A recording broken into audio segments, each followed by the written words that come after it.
Bonjour chers auditeurs de l'ODJ Média, notre chroniqueur de l'ODJ, Salma Labtar, partage son avis et sa réflexion, dans un article qu'il a intitulé « Violence à l'égard des femmes et des filles, lancement de la 21e campagne nationale », qu'on écoutera ensemble dans ce podcast.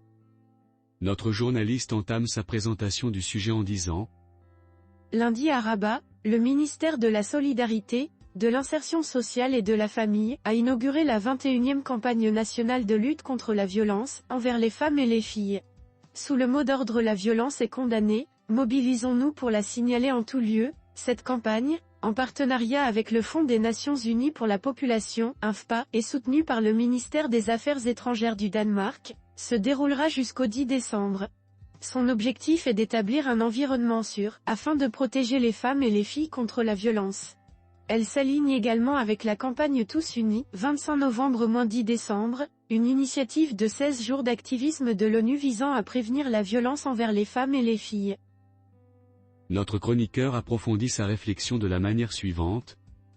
Cette initiative nationale vise à encourager le rejet de la violence et à sensibiliser tous les secteurs de la société à l'importance de garantir la protection des femmes contre toutes les formes de violence, où qu'elles soient. En intervenant lors de cet événement, la ministre de la Solidarité, de l'Insertion sociale et de la Famille, Avati Fayard, a souligné l'importance du slogan choisi pour cette campagne, mettant en lumière la nécessité de sensibiliser à l'impératif de dénoncer les actes de violence envers les femmes et de lutter contre l'impunité. Dans cette perspective, elle a indiqué que le nombre de centres de soutien aux femmes victimes de violences a atteint 105, répartis sur l'ensemble du royaume. Elle a rappelé la signature de conventions de partenariat avec 57 centres d'écoute et d'orientation pour les femmes victimes de violences au cours de l'année 2023.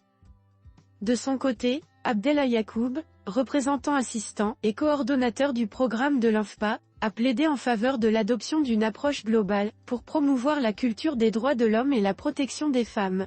Il a souligné la nécessité d'une prise de conscience de la responsabilité partagée dans la promotion de l'égalité et la lutte contre la violence, précisant que l'INFPA est prêt à accompagner et soutenir les efforts du Maroc pour l'égalité des sexes et l'autonomisation des femmes.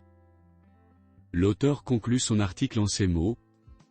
En présence de représentants des départements gouvernementaux, d'établissements publics, d'acteurs de la société civile et de représentants d'organisations internationales, le lancement de cette campagne a été marqué par la signature de conventions de partenariat entre le ministère de la Solidarité, de l'Insertion sociale et de la Famille, l'Entraide nationale et les centres d'écoute et d'orientation pour les femmes victimes de violences pour l'année 2023. Rédigé par Salma Labtar. Merci d'avoir écouté ce podcast de l'ODJ Média. N'hésitez surtout pas à nous suivre sur nos réseaux sociaux, Instagram, Facebook, TikTok, LinkedIn et Twitter. Alors, on se dit au prochain podcast de nos chroniqueurs de l'ODJ, et à très bientôt.